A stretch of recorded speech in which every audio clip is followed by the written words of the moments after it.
25-25 हज़ार के इनामी गैंगस्टर एवं उनके 4 अन्य साथी भूमाफिया गिरफ्तार हुए। 25-25 हज़ार के इनामी गैंगस्टर भूमाफिया सुधीर गोयल एवं उनके 4 अन्य साथियों के साथ उन्हें गिरफ्तार किया गया। प्लाट और मकान के नाम पर पुलिस और फौजियों के साथ सुधीर गोयल एंड कंपनी करती थी 400 BC। अब तक शहर के आसपास 11 अवैध कॉलोनियों को बेच चुका है गैंगस्टर गैंग। सैकड़ों की तादाद में फौजी और पुलिस वालों के साथ भी कर चुके हैं फर्जीवाड़ा सुधीर गोयल एंड कंपनी।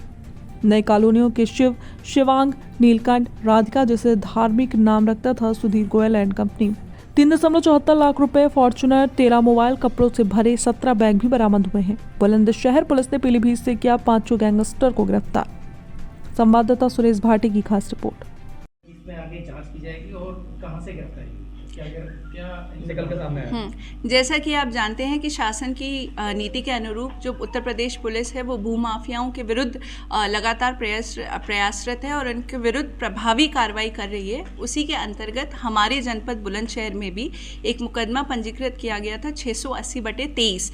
ये मुकदमा पंजीकृत जिस व्यक्ति के खिलाफ किया गया था उनका नाम है सुधीर गोयल और इस गैंग के वो गैंग लीडर हैं। इसके 4 अन्य सदस्य भी हैं। एक उनकी पत्नी श्रीमती राखी गोयल, एक आलोक जग्गा, जय सिंह और जयप्रकाश। ये लोग भोले भाले लोगों को फंसाते थे। किसान जो होते थे उनसे इकरारनामा या मुख्तियारनामा करवा लेते थे और सेल परचेज के राइट्स ले लेते थे और उनके अकाउंट पे पूरी तरीके से अपना ही होल्ड रखते थे और बेचने के बाद जो पैसा है वो इन्हीं के पास रहता था। इसके अलावा ये अधिकतर अपने शिकार जो है फौजी और पुलिस के लोगों को बनाते थे, क्योंकि उनके घरों में सिर्फ महिलाएं बचती थी जो कि पैरवी नहीं कर पाती थी। उन्हें दिखाते कहीं और की ज़मीन थे और बेचते कहीं और की ज़मीन थे। जब इस फ्रॉड का लोगों को पता चलता था और वो इससे कंप्लेन करते थे तो ये कहता था कि मैं ही आपकी ज़मीन खरीद लूँगा, आप मुझे बेच दे। फिर ये अपने पास बेनामा करा लेता था या पावर ऑफ अटॉर्नी करा लेता था और उसके बाद पैसे नहीं देता था और फिर वो उस ज़मीन को किसी और को बेचता था।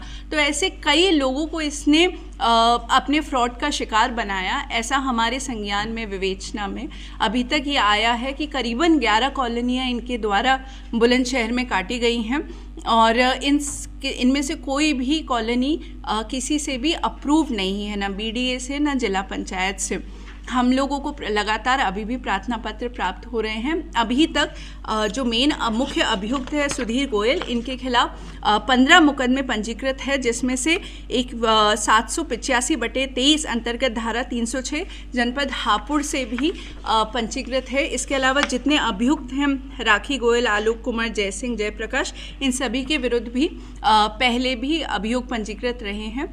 अब इन सभी को हम लोगों ने कल पीलीभीत पुलिस के सहयोग से पीलीभीत से गिरफ्तार किया है और आज इन्हें हम न्यायिक अभिरक्षा में भेज रहे हैं। अब क्या बरामद किए गए? इनके पास से एक फॉर्च्यूनर गाड़ी जिसका नंबर UP 25 CR 9495 है वो बरामद हुई है।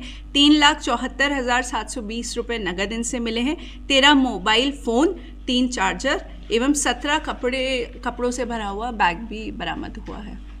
कुछ संभ्रांत लोग भी इसके सुधीर गोयल के टच में थे। जैसा कि आप जानते हैं कि इनके विरुद्ध कई अभियोग अभी भी पंजीकृत हुए हैं जिनमें विवेचना प्रचलित है। इनमें कुछ लोगों के नाम आए हैं, विवेचना जारी है और जो भी संलिप्तता जिस भी व्यक्ति की पाई जाएगी उसके विरुद्ध वैसी ही विधिक कार्रवाई की जाएगी। हाँ, इनके ऊपर जो सुधीर गोयल, आलोक कुमार, जय सिंह, जयप्रकाश, इन सभी पर 25-25 हज़ार का इनाम घोषित हुआ था और ये इनाम राशि जो पकड़ने वाली टीम है कोतवाली देहात और कोतवाली नगर की संयुक्त टीम ने काफ़ी इसमें मेहनत करी और इन सबको ये इनाम प्राप्त हो गया। मैं तो संभ्रांत लोगों का नाम ये अभी ठीक नहीं होगा। जो भी विवेचना में मैं पुनः कहूँगी जिनका नाम प्रकाश में आएगा, जिनकी भी संलिप्तता इसके अंदर पाई जाएगी, इसको संरक्षण देने में, इसके काले धन को सफ़ेद में परिवर्तित करने में, जिस तरह की भी हम लोगों को जो सामने आएगा उन लोगों के खिलाफ उनकी संलिप्तता के आधार पर कार्रवाई की जाएगी। जैसा कि आप जानते हैं इस तरह के जो भूमाफिया होते हैं ये इन लोगों का एक पूरा नेटवर्क होता है जिसमें समाज के हर वर्ग के लोग संलिप्त होते हैं। तो मैं पुनः यही कहूँगी कि जितने भी लोगों की संलिप्तता आएगी उनके खिलाफ कार्रवाई की जाएगी।